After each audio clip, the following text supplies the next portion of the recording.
You've probably seen somewhere you've been in training or something that you've endured.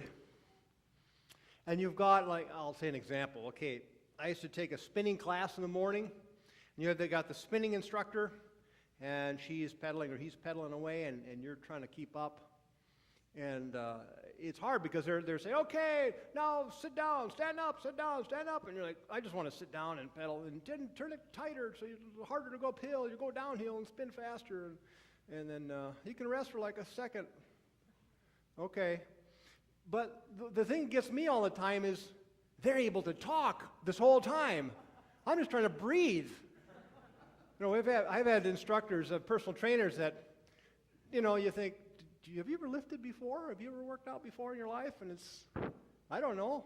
Why are you making me go through this? Have you ever gone through this yourself? Do you know what you're putting me through? You know, it's always better if you're working beside somebody and you know that they're invested with you in this endeavor, whatever it is. So it's not just your sweat, but it's theirs too, that they've got something invested in this whole thing. So it's always the good leader that kind of gets down and dirty and works beside people. You know, in Guatemala, we're in the mud working with people. You know, you're doing mission, you're doing stuff with people side by side, and you're just not talking, well, I think your board should go over there, and I think you should put that mud on the wall over there, and I think, no, it's different. It's different. And it makes more authentic when you're actually there in the midst of people doing things as well. Jesus is no exception to that.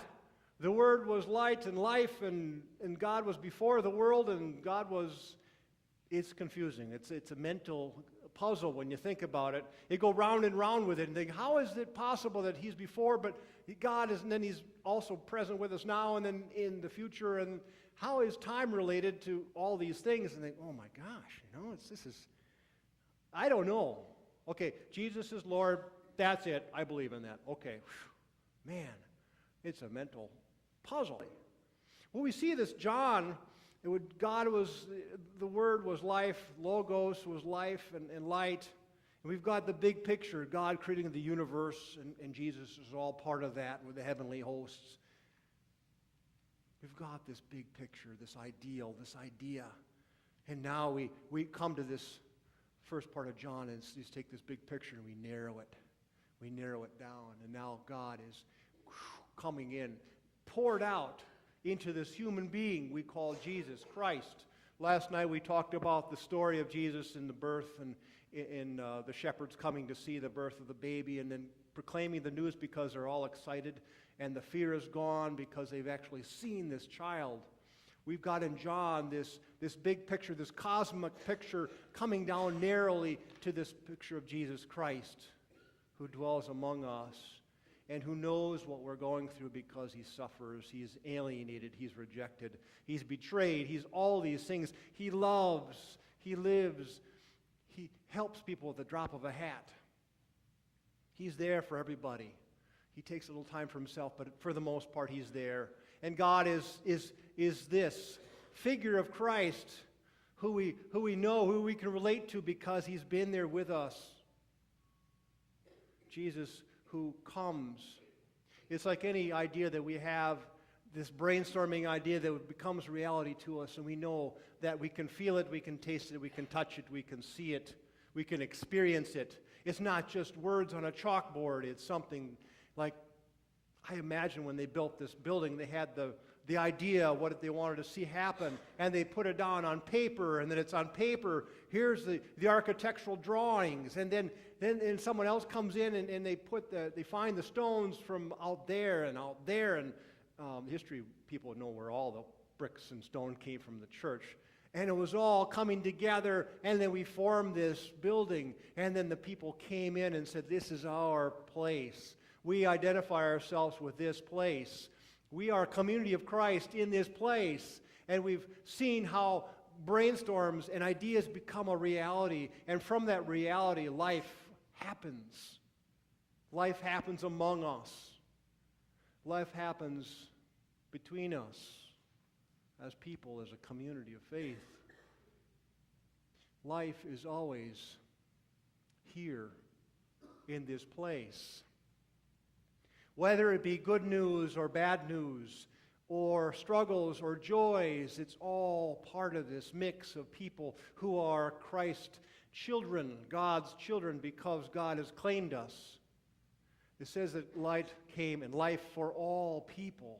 And that's us. And that's good news for us, because light, as these candles, will not be extinguished in the darkness. There is darkness in the world, but a single candle, like I said the other day, will not be quenched from the darkness. There will always be a shining light in our lives. We may be going through hard times.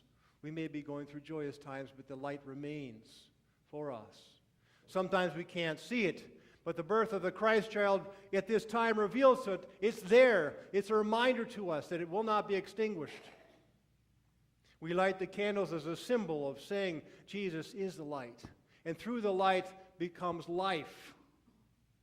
Jesus wanted to give us life. The Gospel of John talks about, John's main theme is that we may have life and have it abundantly.